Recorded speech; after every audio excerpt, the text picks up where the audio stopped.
Bonjour à tous, c'est Youssef. Je suis étudiant à l'ENS Ulm en 3e année et je vais vous apprendre comment réussir vos calls. On va séparer ça en plusieurs vidéos. Là, on va se concentrer sur la forme, sur votre rapport avec le jury et aussi sur la manière de présenter le tableau. Donc pour le rapport avec le jury, il faut déjà voir dans quel état d'esprit vous allez aborder cette call. Donc c'est vraiment important d'arriver pas trop stressé et pas trop détendu non plus. J'ai eu la chance moi d'être calleur après avoir été élève comme vous.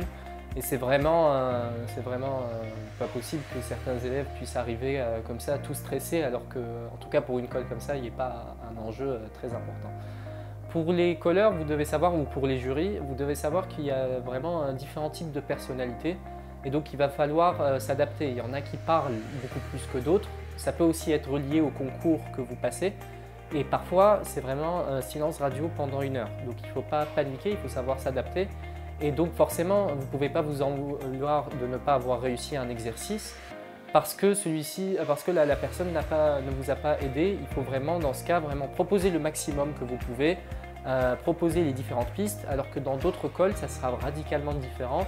Ça sera vraiment une discussion, un échange quasiment toutes les minutes avec l'examinateur. Donc, s'adapter aux différents types.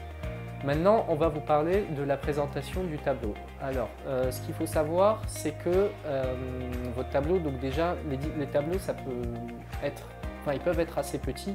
Donc, il faut adapter la taille de l'écriture par rapport à ça pour ne pas avoir à effacer toutes les minutes.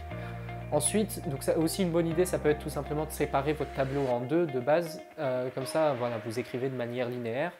Et aussi très important, lorsque vous commencez un calcul ou une réflexion, c'est vraiment important que, vu que c'est des raisonnements logiques, il faut qu'on rédige de façon linéaire. Donc ça veut dire qu'il faut que les trucs s'enchaînent et il ne faut pas qu'il y ait un bout de raisonnement là, le calcul qui soit à l'autre côté, sinon on ne peut pas suivre. C'est vraiment très difficile pour le calleur de vous suivre, et surtout que le calleur il n'a peut-être pas la même méthode que vous. Donc il faut vous dire que le calleur il doit suivre votre raisonnement.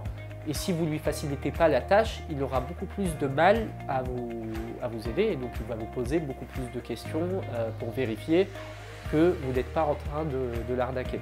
Parce qu'il y a beaucoup d'élèves qui essayent d'arnaquer le jury.